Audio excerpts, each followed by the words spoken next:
टंडोडियाम मां ख़बर ॾींदा हलो त हर साल जीअं हिन साल बि टंडोडियाम जे मुख़्तलिफ़ इलाइक़नि मां वॾे तइदाद में पैदल काफ़िलनि जो सफ़र मौला अली अलैहिस्सलाम जी क़दमगाह ॾांहुं जारी आहे। इन हवाले सां वधीक तफ़सील ॿुधाए रहियो आहे टंडोडियाम मां अवामी न्यूज़ जो रिपोर्टर लाल तुनियो पंहिंजी हिन रिपोर्ट में। जीअं हिन साल बि टंडोजाम जे मुख़्तलिफ़ इलाइक़नि मां ॻोठ मुरीद सिप्योट मूसा कटियाणी शाहपुर पलीजाणी टंडो केसर ऐं ॿियनि इलाइक़नि मां पैदल काफ़िलनि जो सफ़र मौला अली इस्लाम जे क़दमगाह ते सिलसिलो जारी आहे। पैदल सफ़र में मर्द औरतूं ॿारनि जो वॾे तइदाद में शिरकत। रोड ते चपे चपे ते सबीलूं न्याज़ नगर हलंदा रहिया ऐं मेडिकल कैंप जो बंदोबस्तु कयो वियो।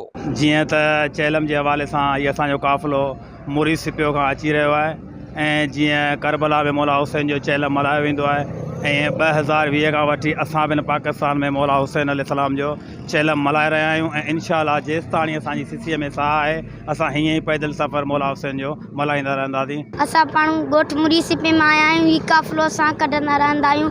हर साल हींअर वञूं पिया क़दम गारे त हर साल असां वेंदा आहियूं। हीउ सॼो काफ़िलो वञे पियो क़दम गारे। जेके बि माण्हू वञनि था इन खे मौला आबाद सदाईं ख़ुशि रहे। जीअं त करबला में अचणु वञणु हो तॾहिं कोरोना वायरस अची वियो त उते माण्हू न वञी सघिया पिए त इन जे करे हिते असां हीउ सॼो सिस्टम पंहिंजो हिते ई क़दमगाह मौला अली अलैहिस्सलाम ताईं जेको आहे असां पंहिंजो सिलसिलो जारी रखियो आहे। कैमरामैन बादल ॻाल्हाई सघा लाल तुनिया अवामी न्यूज़ टंडोजाम। मज़ीद ख़बरनि ऐं तफ़सीलात लाइ विज़िट कयो असांजी वेबसाइट www.awamiNewsHD.com ऐं ॾिसंदा रहो अवामी न्यूज़ HD।